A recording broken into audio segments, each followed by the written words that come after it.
I used to go to this wonderful woman teacher in India, talk about my meditation practice to her, different problems, and mostly she would just say, shh, it's okay, it's all right, just kind of like your grandmother would kind of quiet you down, it's all right. She'd do a little blessing and say, just listen, don't try to be any place else other than just here and now. Honor just what is here, whatever song it is. And I'd say, but it's so painful, or I'm so frightened, or it's all changing, or it's I feel so stuck. And she'd say, it's okay, just be stuck, or just be with the pain, or just be frightened. It's all right.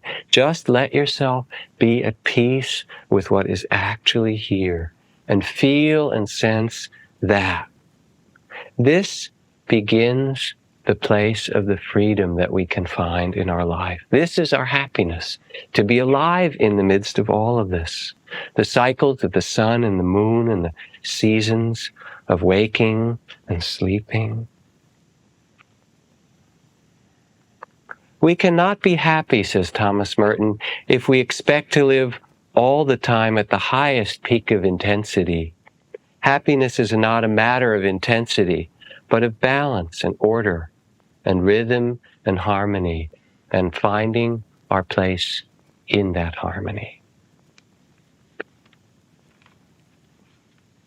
So as I begin to talk about attention or listening tonight, really I raise a question for all of us.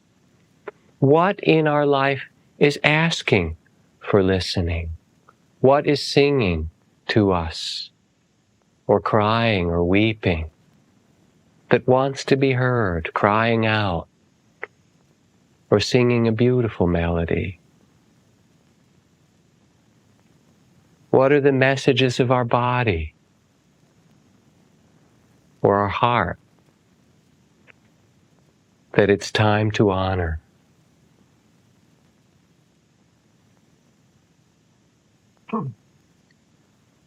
Often the messages will keep coming back, singing louder and louder until we're willing to open the door and listen.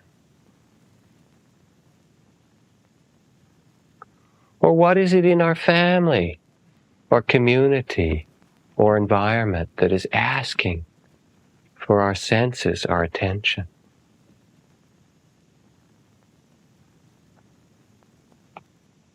If we listened without expectation, just being still and open, what truth is there just now for us to hear?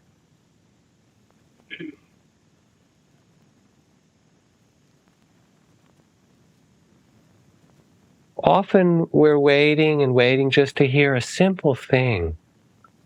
I love you. Or it's okay.